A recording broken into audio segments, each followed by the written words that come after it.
All right. A couple months ago, we had Mickey from August Premiere. I think it was September around. He was talking about the band and the Alkaline Trio tribute album. But now we got him along with Mark and Chris from August Premiere to talk about the new CD coming out, Happy Miserable. Guys, welcome to Radio Exposed. Thanks for having us. Thank you. All right. Since you were last on, Mickey, we had several live shows that I've been to. I was at the Elmhurst Fitz Spare Key show, the Lombard show at the Brower House. How are some of these recordings or like the live shows since like you guys got back in the studio and like how was the energy with some of these shows here? I think people have been really good with the new songs. They don't really seem to notice that they're really new. They kind of blend in, except they don't know the words. So I guess it's kind of good, and everybody says they like it. Okay. So getting a good fan response from it. Now, like when you're playing these shows and you're playing songs like Glenview and Tuckered Out, and like they're singing the songs, and then you play the new songs, are they matching that intensity like a lot? I sure hope so. I think maybe our energy from playing the new songs kind of makes up for the energy that we don't get from the crowd from knowing the new songs. I don't know, because we love playing the new stuff so much. So yeah, it's like if you put energy into it, you're going to get energy back. Mm. Yeah, I could tell, like, especially at the Lombard show at the Brower House, that you guys said, like, okay, we're gonna play a new song, and it seemed like from our end that everybody was like really in on it, even though they didn't really know the words. But everything just seems seamless. Like you guys have been doing this for a long time, and didn't take any type of break.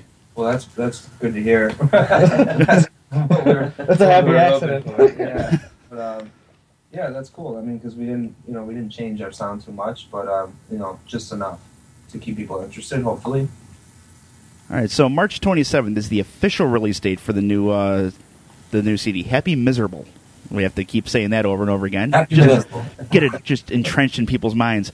Now, when we were talking to you, I believe it was at the Elmhurst show, Mickey. You were really happy about the recording process and like some of the new stuff like going into this new CD. Tell us about some of the recording process and how it is to work with Pacific Ridge Records. Well, recording was awesome. Like we recorded it with Matt Allison, someone we wanted to record with since we became a band, and he kind of kept us in line and straightened us out on being the best band we could possibly be. Recording the record live was probably the best idea. With no click track. Yeah, with no click track. So it was just kind of playing the song and him telling me to do it faster. Yeah, Matt kind of knew what we wanted more than we did, which was pretty cool. Yeah, it was good to have somebody like at the helm guiding us.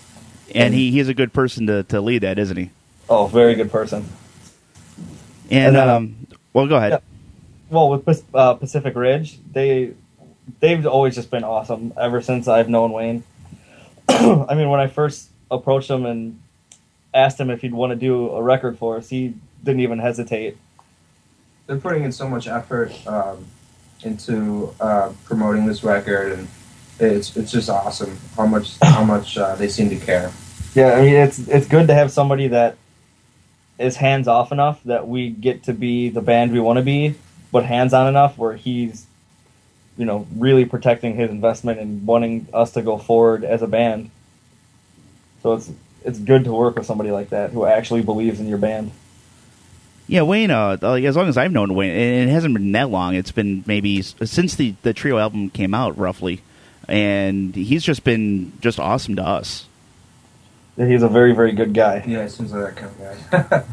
So he sent me over a CD to listen to before the interview, and I've like I was saying in the pre-interview, I'm really digging it. So it's really catchy, but not cliched. Where some people in the genre, some of the bands do kind of get a little where it sounds the same every song, and like from even CD to CD, and like I'm drawing in the drums. Mickey, like you beat those drums like they did wrong to you. Well, I did definitely play drums on this record. But that was a lot of Matt pushing me, and I mean the guys in the band too were like, "You can do better than that. You can do it." So it was like, Mickey doesn't need that much pushing though. he's pretty aggressive drummer. And he likes to hit hard. I think you can hear that. On the I break stuff a lot. yeah. I broke a snare head the other week. How'd that happen? I hit really hard. Probably 4-time suspension thing. He hits the 4-time too hard too now. Yeah. I'm angry. Yeah. All right, let's say you guys are throwing a party. You guys got the keg in the corner. Things are happening. Someone throws your new CD, "Happy Miserable," into the stereo. What's the one song you would say that you know what? I'm going to sell you with this one song. That's a good question. I don't know. There's a couple that I like a lot. "Gray Skies" maybe for a party song because that's a pretty. It's what did Matt call it? A kick-ass ripper. Yeah. It's a pretty aggressive song and. Yeah, Foo Figure or also Gray catchy. Skies would probably Yeah. be good party songs. Yeah. I think I could definitely get people dancing. So on this little, well, go ahead. Was that? Oh, no, that was it.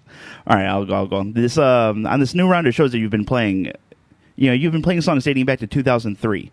So, like, basically, how has been like the seamless transition, like, of getting back onto the stage and getting like in tune with everybody? Like, has that been seamless? I have no clue what I just asked. Right. I mean, we've all pretty much been playing music ever since we stopped playing as a band before. So, we all kind of still had it going on. We just, I don't know.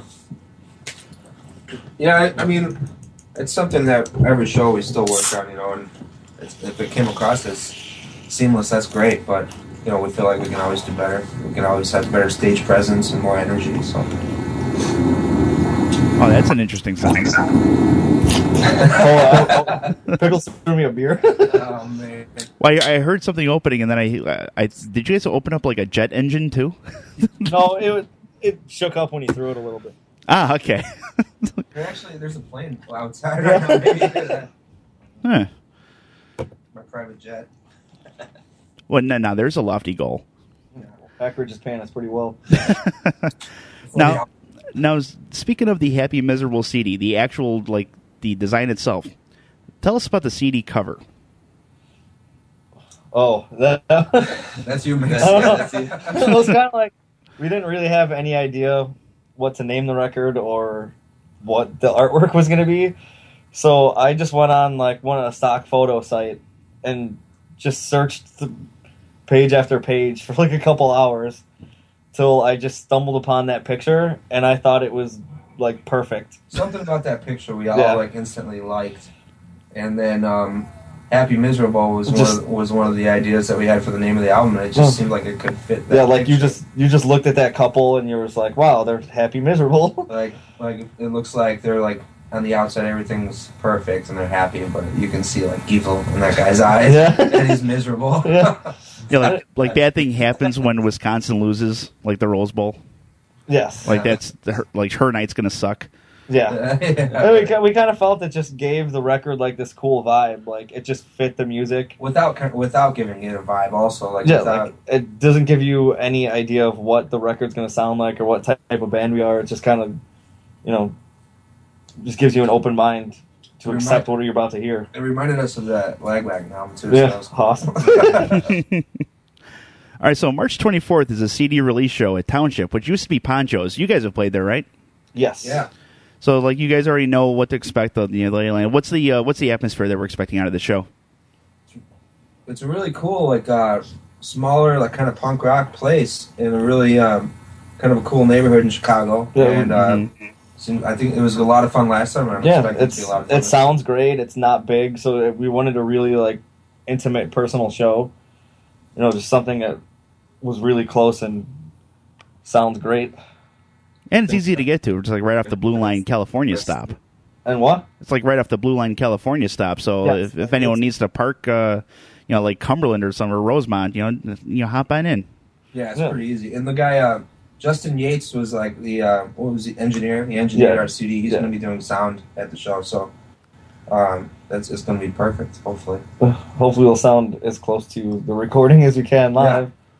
Now, tickets are $6, and I saw this on your Facebook fan page. So if you go to your fan page, there's a link there to buy the tickets, $6 a piece. So you can't beat that either for four different acts that you're seeing, including Tim Rogner doing is it his acoustic stuff, I'm assuming? Yes. Yeah, he's fantastic. He's got some really good stuff, and it's going to be a great opening to the show. Mm-hmm. Yeah, we tried to make it a good, entertaining, diverse show, so you don't get bored. Because you go to these shows where it's the same band over and over again, and we wanted to avoid that. Yeah, and you can't go wrong with Tim. And he was a good guest for us, and we played some of his solo stuff on our show, and with a great fan review from us. Good. Yeah, he deserves it. So, real quick, a special offer from Radio Exposed. Now, this is a recorded interview, so you guys aren't hearing this tonight, so I'm not going to get a whole lot of feedback right away. But I did buy 2 tickets, and we will be giving them away on our Twitter page.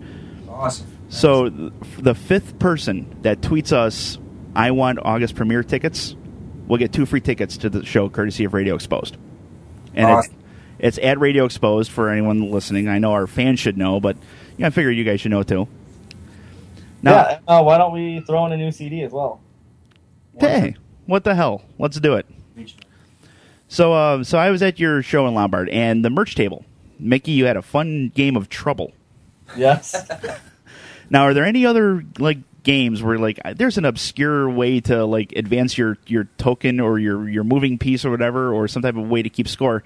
Is there any other games you're thinking of, maybe the life little spinning wheel thing? That's one actually have life up there. We're kind of obsessed with Trouble. Yeah, Trouble's kind of our thing. Trouble's it, huh? Trademarking Trouble. Yeah, you got to pop that bubble. Yeah, we've been playing that game as a drinking game for the last, pretty consistently for the last 4 or 5 years, and that's how it ended up at the merch table. It's started to be fun. Yeah, pop a bubble, win a prize. Yeah, can't beat it. Yeah. All right, so explain to me the drinking game. Well, oh jeez. So, man, what do you got these little pieces, whatever, and you pop the bubble. Every time you pop a 6, somebody's got to drink. It depending on what you pop after the 6, and it's very complicated. Yeah, if you knock somebody back home, you got to chug your beer and all that stuff. Yeah, it's fun. And you can say you're in trouble, man. Yeah. You say that all the time.